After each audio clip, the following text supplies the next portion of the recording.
Thank you everyone for staying with us tonight on the program. This is The Desk. Ibu Admofwegbe, as always, it's a delight to welcome you to the program. It's Friday, of course, the last working day of the week, but then it's interesting how that things have evolved real fast this whole week. Incidentally, we have 4 big stories for you today, but first we'd like to look at issues around security of lives and property, particularly as it has to do with the northwestern part of the country, with a focus on Zamfara State. We're understanding now that court has okayed a suit to compel the federal government to probe ex-governor of Zamfara State, talking about former governor Metawale. But again, that has been a long drawn-out conversation, especially when you look at it from the standpoint of all of the controversies between the former governor of the state and his predecessor, his successor, talking about Dauda Lawal, who now says that by all means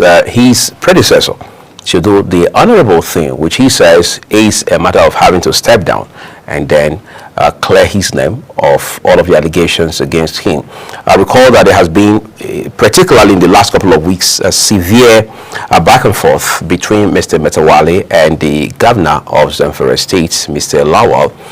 On the one hand, the former governor says that he had sworn on the Quran to not have anything whatsoever to do with bandits or their leaders in the state when he was governor. He says he has never in any way or manner sponsored, supported, or given any form of endorsement, whether implicit or, if you like, explicit, to these bandits and their leaders. He says what he did ultimately was to also look at the option of negotiation with the bandits and their leaders, which he said other governors, particularly in the northwest, had also done. Kano, for example, had tried that. Of course, we know Katsina had also tried to, as it were, fiddle with that idea. But his successor now says that you were sponsoring banditry.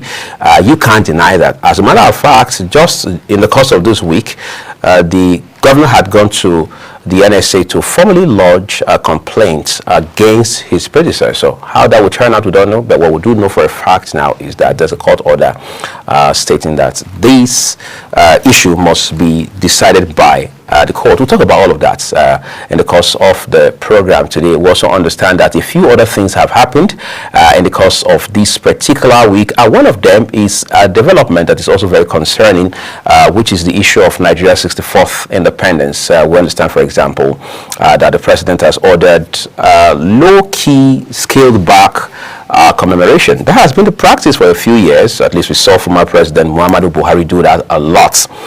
President Tinubu appears to be continuing that tradition, of course, for evident reasons, because Nigeria is not in a very good place, socio-economically speaking. Therefore, we must cut our coat according to a cloth. Apparently, that's what the president is doing. But just this week as well, the ministers of the president, particularly that of information, of course, we also saw Minister of Works, David Umahi, all of them supported by the Secretary to the Government of the Federation in the person of Senator George Akume, to say that what the president and his government have spent the last 1 year and counting doing is to correct what they refer to as the missteps of the previous government. But how true that is remains to be seen, because in the final analysis, it is Nigerians who gets to make that call.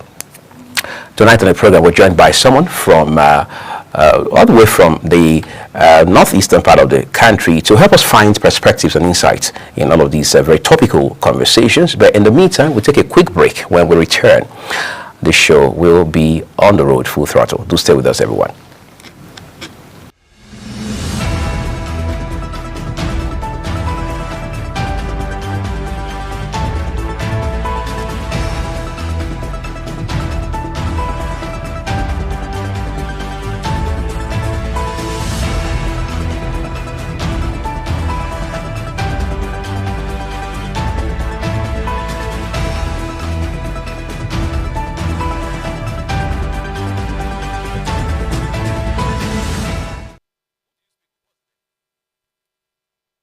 Is the desk on Global Television.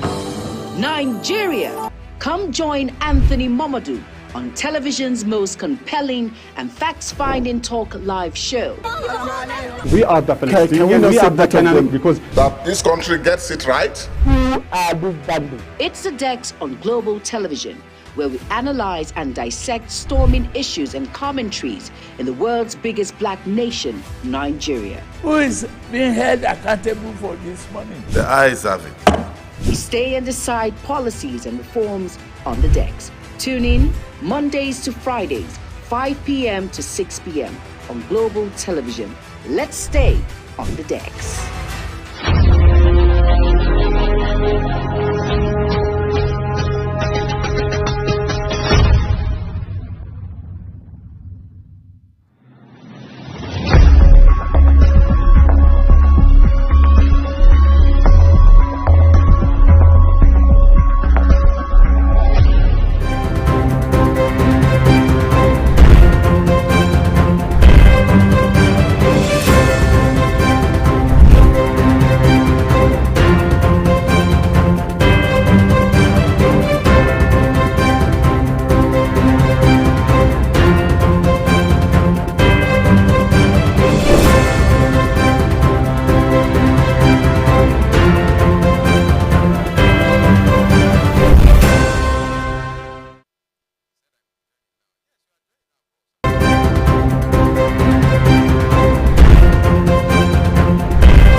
is the desk on Global Television. Nigeria. Come join Anthony Momadou on television's most compelling and facts-finding talk live show. We are the Palestinians. We are the Canaan because That this country gets it right. It's the Dex on Global Television, where we analyze and dissect storming issues and commentaries in the world's biggest black nation, Nigeria. Who is being held accountable for this money? The eyes have it. We stay and decide policies and reforms on the Dex. Tune in Mondays to Fridays, 5 p.m. to 6 p.m. on Global Television. Let's stay on the Dex. is the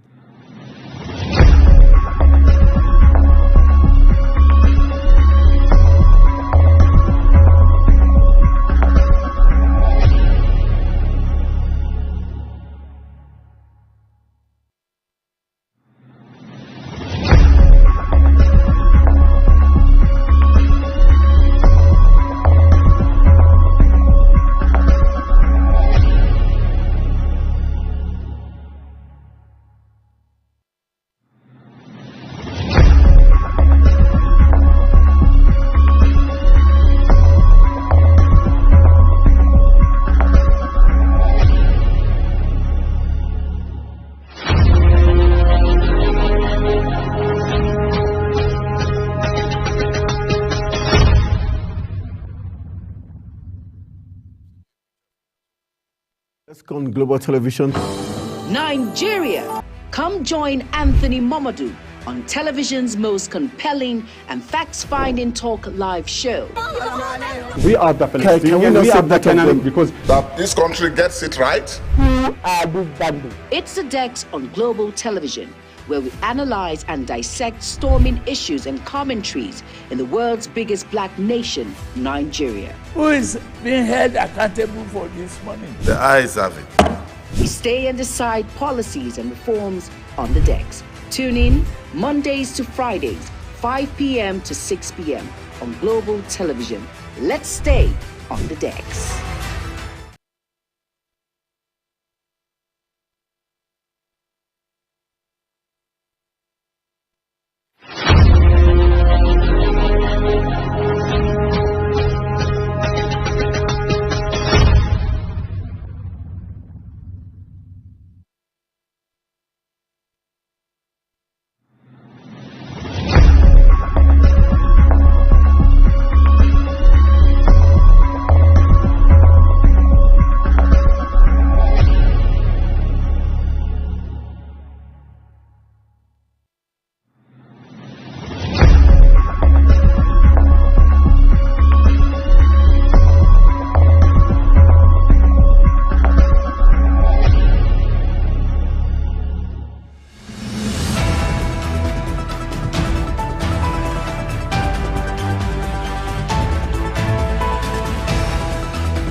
The Federal High Court sitting in Abuja today okayed the suit seeking to compel the federal government to investigate alleged link between the Minister of State for Defense, Bello Matawalle, and the operation of bandits in Zamfara State. Now cited as first to third defendants in the suit, which was brought before the court by Zamfara state-based human rights activist Abubakar Dahiru, President Bola Tinubu, Attorney General of the Federation, and Minister of Justice, as well as the Inspector General of Police.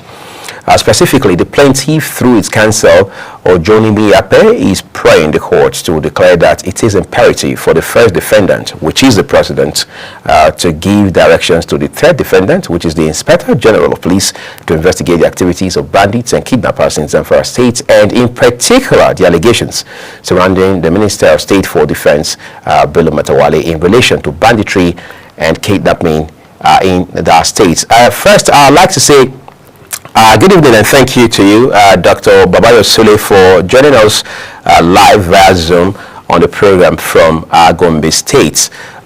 Let's talk about banditry and its impact, not just on the northern part of the country, but in this case, Zamfara in particular. Today we are hearing that a court has okayed the suit to compel the federal government to probe former governor of Zamfara State. How much of a twist is that to the development regarding banditry in that state, and then of course in the northwest?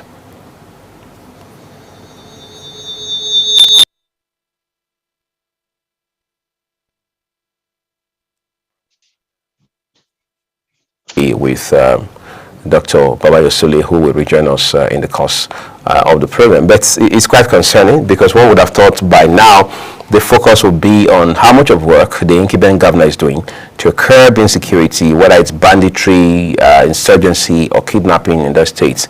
But it appears to be a very relentless effort by Governor Dauda Lawal to bring his predecessor to justice by all means. And then the question is, to what extent was he allegedly involved in banditry in Zamfara State, and how will these efforts pay off by way of finding a lasting solution to the concerns surrounding security in that state, and ensure that the people of Zamfara can go to bed with both eyes closed? Some people have argued that this is nothing more than a political rift between a former governor and his successor. Others say, well, everyone involved in banditry in the state should be brought to book, no matter how highly placed or influential they may be. But then the element of the fact that the former governor is a member of the All Progressives Congress, even though he had also been in the PDP, while the incumbent governor is a member of the People's Democratic Party, and then of course there's the 2027 narrative just in front of us. So analysts and onlookers have taken these elements, brought them together to say, look, there's a pretty good chance that for whatever it's worth, this is more of a political fight than it is actually an effort to find solution to the problem of banditry in Zamfara State. We're taking a quick break. When we return, my guests will help us provide insights in this direction.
Is the desk on Global Television?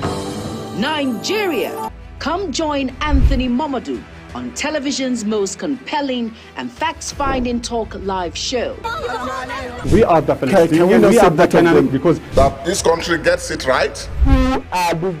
It's The Decks on Global Television, where we analyze and dissect storming issues and commentaries in the world's biggest black nation, Nigeria. Who is being held accountable for this money? The eyes have it. We stay and decide policies and reforms on The Decks. Tune in Mondays to Fridays, 5 p.m. to 6 p.m. on Global Television. Let's stay on The Deck.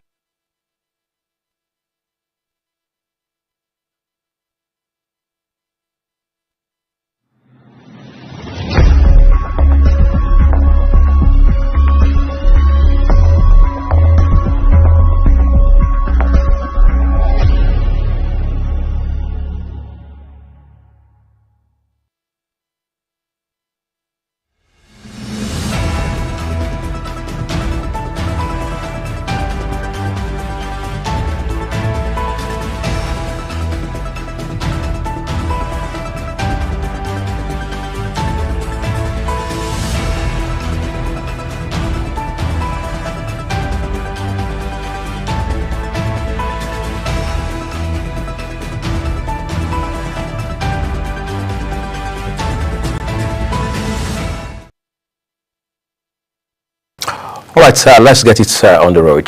Just a while ago, we're talking about the Zamfara situation and issues around insecurity in the states. I understand we're being rejoined by Dr. Babaya Sule, who is a senior lecturer, Department of International Relations, the Federal University Keshere in Gombe State.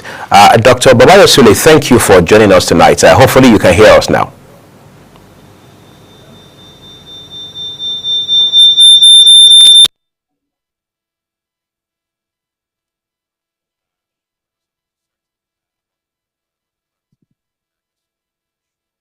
Dr. Solika Hales, and then of course we get to put the discussion on the road for you real quick. But the point we're trying to establish is to look at angles to these developments and what the factors fueling banditry, particularly in Zamfara State, could be, and what can be done beyond the fight between two elephants, so to speak, just to ensure that the people of the state can live in peace once again and be able to go back to their farms and do their legitimate business as it has been before the infiltration of bandits in the state.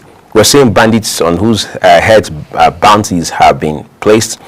We've seen some of them who have been taken out by the military, and then we've seen those who are still have a very strong foothold across the states and apparently in charge of communities and just subjecting farmers and people who go about their legitimate business to untold and avoidable suffering on account of banditry. And people have said that this has overwhelmed the authorities, and as such it will appear for the most part bandits are in control of this state. But how true that is remains to be seen. However, on the show we want to look at all of the elements in this narrative and find out exactly what the real issues are. And with this court's injunction or order, for example, how much of it is, if you like, justiciable? How much can it be enforced?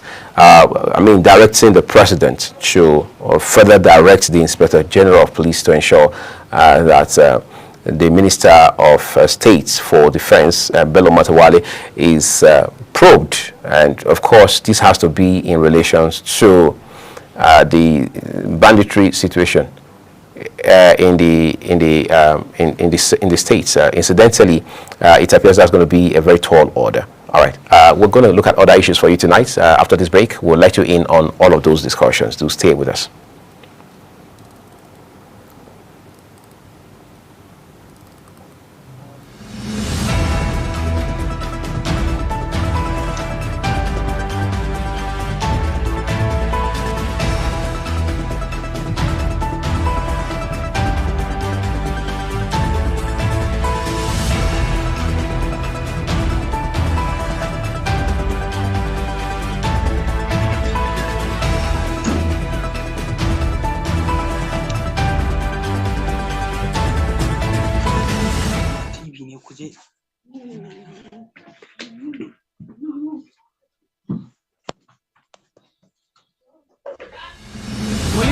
ta min kofa.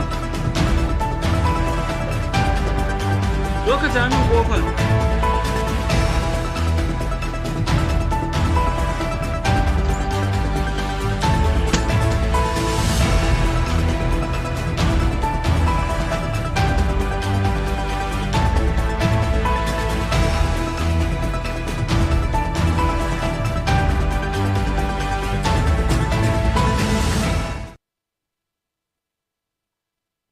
Well, thank you, everyone. Big story tonight has to do with Zamfara State. We understand we now have Dr. Babayo Sule, who is joining us all the way from Gombe State to have this discussion. Dr. Sule, thank you for your time with us on the program tonight. Let's be sure from the ground up that you can hear us. Yeah, thank you very much. Good evening.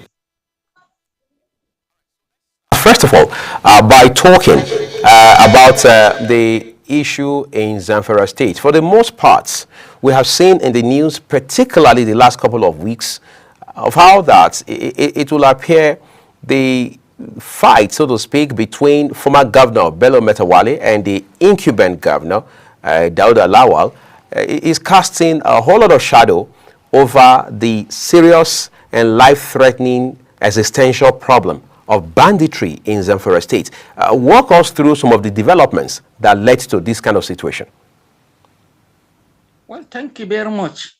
I think my own perception of this is, I will say, the irresponsibility of the citizens. Because I will not blame the leaders, because it is only in Nigeria that leaders will recklessly and carelessly, nonchalantly be playing with the lives and properties of the citizens, and the citizenry will sit down and be watching them.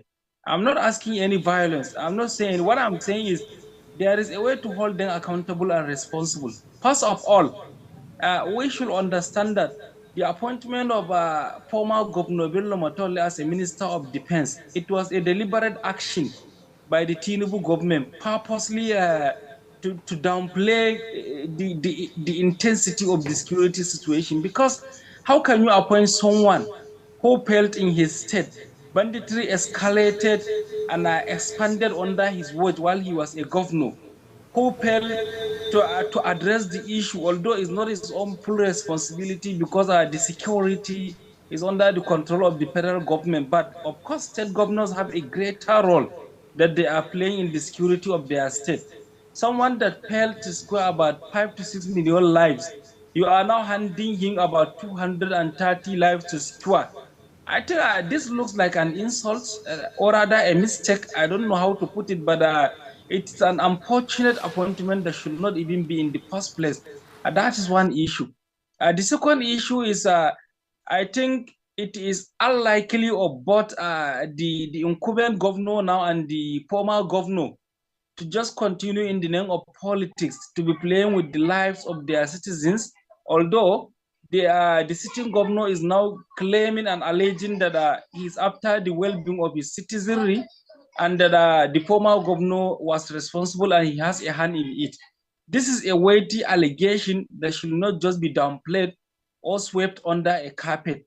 In any Senate climb where the leaders believe that they are leaders and they believe that the citizens are not animals but they are human beings that should be led with decency, this matter should have been immediately investigated. It's not something that is impossible. It's not something that is impractical. It's something that is easy. If the governor now is claiming, is alleging that there is a hand of the former governor in all this banditry crisis that is escalating in his state and other neighboring state in the Northwest, why can't the government constitute an independent body for investigation? What are his evidence for making such proof? Because I could remember there was a time that the current governor of Zamfara State, Dauda Lawal Dere, and the Katsina State governor claimed that sometimes when the bandit location is known, when the security is tipped and informed, on the batch of going there in order to address the issue, they will receive a directive from Abuja that they should step back and not to embark on any action. Now, the question that we need to ask ourselves is, who is giving this directive from Abuja? And where are the governors getting this information? All these are matters that if we really want to go down to the root of the matter, I think we should not joke with such issues. We need to look into them critically and carefully. Whoever is found to be culpable should be subjected before the law.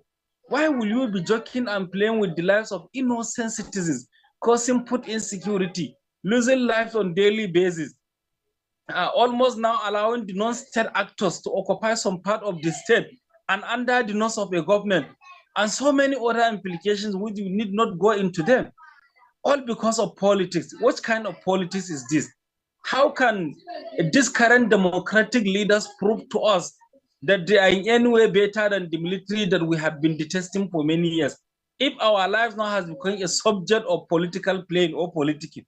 So to me, I cannot say whether the former governor has a hand in it or he has no hand in it, or the allegations of the current governor is true or not. But what I'm going to say is simple. There is an allegation on ground. There is a matter on ground. Constitute a committee to investigate. If you are really honest and sincere, let them come out with the investigation. Let us know the findings, and then take an action against whoever is responsible. If the government is just making an empty claim, then he should be held responsible. At least it's a crime, and is a crime that the State House of Assembly may investigate and even impeach him for trying to play politics with a serious matter. And if the minister is found to be culpable, he has no any immunity. He should be subjected before the law, and the appropriate measures and sanctions should be taken. And then I think this is one of the reasons why many believe that such banditry has a political tone in it. Of course, we all believe that no government, no matter what, will attack its citizens or kill its citizens.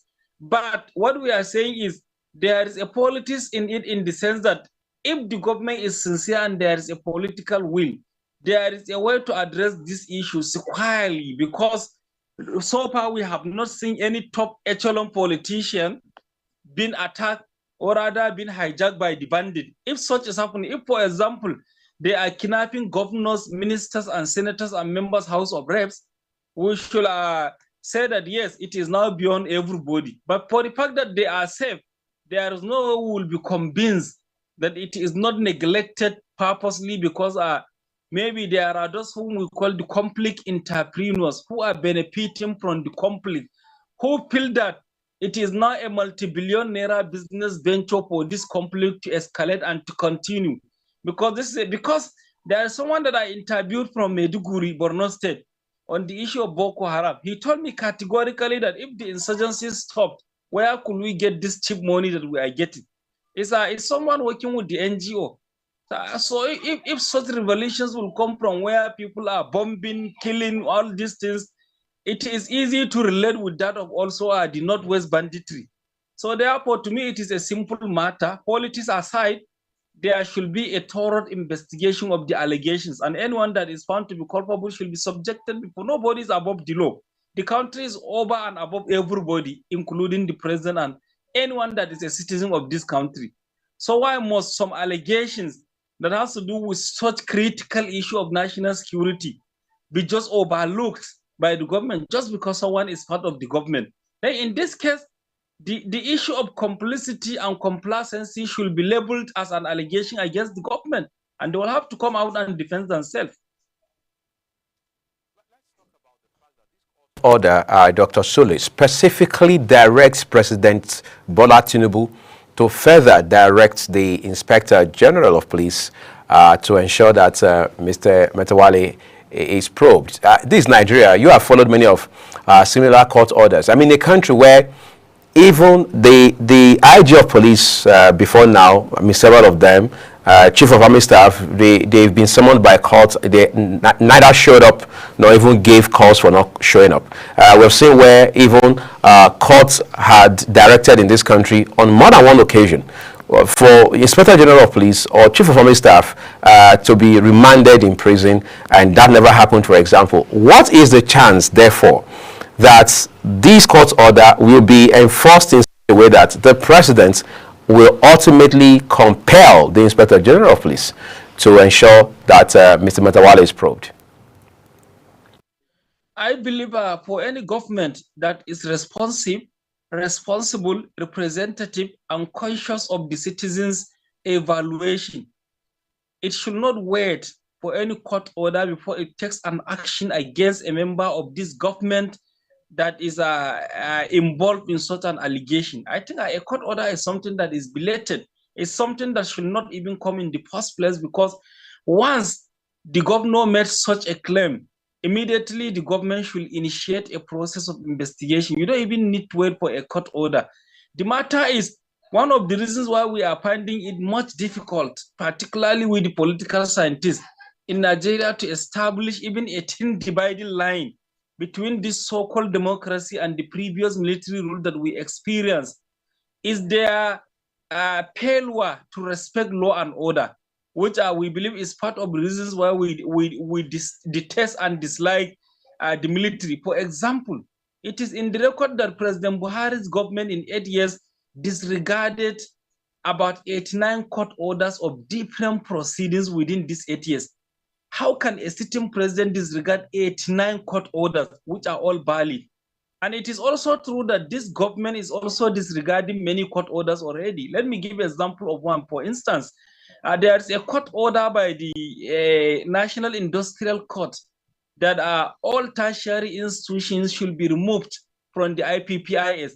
Immediately such a court order was given, the government declared through the Minister of Information that they will be removed from the IPPIS. But what have they done? The next day they removed, or rather they just amended the title into a new IPPIS. They now say, okay, you are removed from that one, but the same platform is retained. The only difference now, it is tagged new IPPIS. And still, even with all the lamentations that is coming from all quarters, they are still adamant for now over a year, despite the pronouncement, to remove them from such a platform based on court order. So it is not surprising if also the government ignores the same court order now. The best thing to me, as I said, is not anyone going to the court in order to secure an injunction or any court order. It's rather for the government to be moral, to be responsible, to be conscious and aware that citizens entrusted this mundane mandate on them just in order to maintain law and order, and in order to ensure the rule of law is pursued rigorously, and in order also to ensure that the welfare of the citizenry is promoted. But in a situation whereby it is not doing, then I think if now Matawalle, with all these allegations, is still being shielded and protected by the government because he is part of the cabinet in this government, then it is a license for other criminals in this country to continue to be involved in some kind of security sabotage, undermining national security, and they will go with impunity. So you are giving them the effrontery and the audacity to continue to manifest all sorts of such a impunity in the security issue, which is the biggest critical issue of national importance because it affects the lives of the citizenry. So therefore, I don't see, or I don't think maybe this court order is going to be implemented by this government, except maybe it's based on moral ground. The government decided on it is on based on its own refutation, to avoid anything that will bring the government into disrepute, to just carry on alone, and decided to investigate the matter. Otherwise, and even the investigation should be an independent investigation in such a way that the panel that is going to be constituted should be a kind of a panel that the public will be satisfied. For example, a neutral member from a civil society, one of the representatives from the academics, another representative from the Nigerian Bar Association, another representative from the Nigerian Labour Congress, a representative from other unions, of course, to be part of the government constituted panel, which we believe some of these representatives may not compromise the process of the investigation. And even if there is an attempt to compromise it, they will come up with a minority report that will counter it so that the public will know exactly what is going on. Otherwise, to me, if this is not done, then it is as good as the government is giving a license to other criminals to continue to terrorize the citizens, which is bad. So I don't see any court order being implemented unless if the government wishes to do so. The federal government has said that President Bola Tinubu is implementing a series of transformative policies and reforms to address the missteps of the past and make Nigeria emerge as a formidable economic power very soon. Dr. Sule, it's almost just a few days away to Nigeria's 64th independence. Yesterday, President Tinubu has directed that the celebration, or if you like, commemoration, should be low-keyed, scaled back. And now, members of the cabinet, particularly senior aides of the president, are now saying that what the president has taken out time to do the last 1 year and counting is to correct the mistakes of previous administration or administrations. What's your sense in that regard? Well, I think with due respect, Mr. President should start respecting the sensitivity and the plight of the citizenry. He should, I think, stop making such statement that will further inflict more injury and harm on the citizenry on top of the already policies that he has been inflicting upon the citizens. One, I don't believe a policy that should correct the mistake of the past should be such deadly that people are dying of hunger just because you are correcting the mistake of the past. Now, the question to ask ourselves is, if you succeed in the next maybe 2, 3, 4, 5 or whatever years in making the economy better, those that are now dying of hunger, dying of illness, dying of poverty, dying of disease, dying of hardship, will you take the benefit to their graves in order for them to enjoy? After all, in the 21st century, I don't believe that correcting the past mistakes made in the past should involve such kind of hardship that Nigerians undergo. And there is no hope. The only thing is that the business are dying, people are deserting farmlands, people are dying of hunger, sickness, and becoming stunted with malnutrition and starvation. And all that is, how can such unproductive society be carried along in an economic reform? What type of economic reforms? How can that be? After all, that mistake of the past, President Tinubu and his cabinet were part of that mistake. President Tinubu was part of democracy from 1999 to date as a governor for 8 years, and then after being a governor for 8 years, as part of the major opposition party of AC, then ACN, up to the coalition in APC, as part of the APC government, then a president. All the previous policies, all the previous whatever, he was part of it, either directly or indirectly. So which mistake is he now taking? The mistake they made? Well, then can I make a mistake deliberately and then come now and say I'm going to correct that same mistake by adopting worse mistake upon the previous mistake?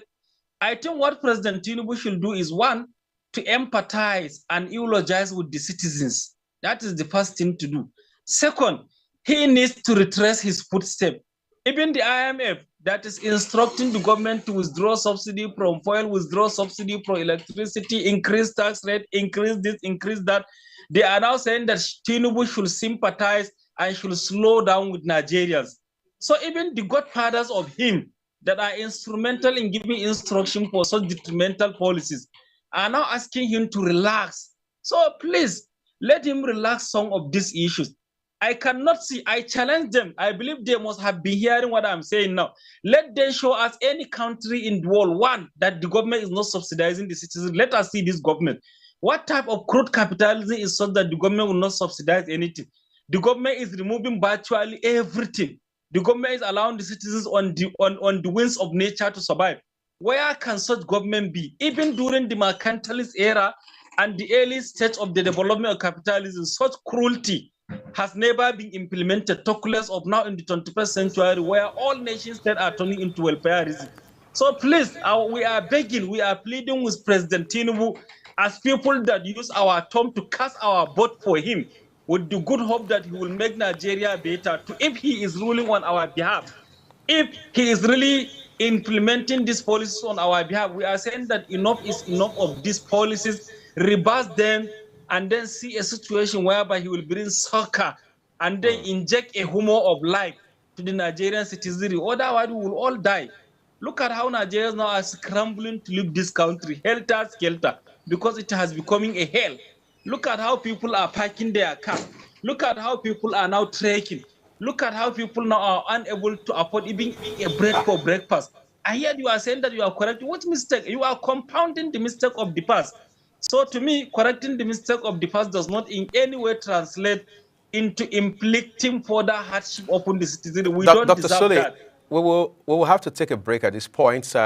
Just stay with us. We're back shortly to wrap it up on this discussion, everyone. Thank you.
All right, everyone, let's turn to our third discussion tonight with former President Olusegun Obasanjo, talking about how that he's concerned or fears of potential danger if adult school children in this country are not addressed in terms of getting them back to school as quickly as possible.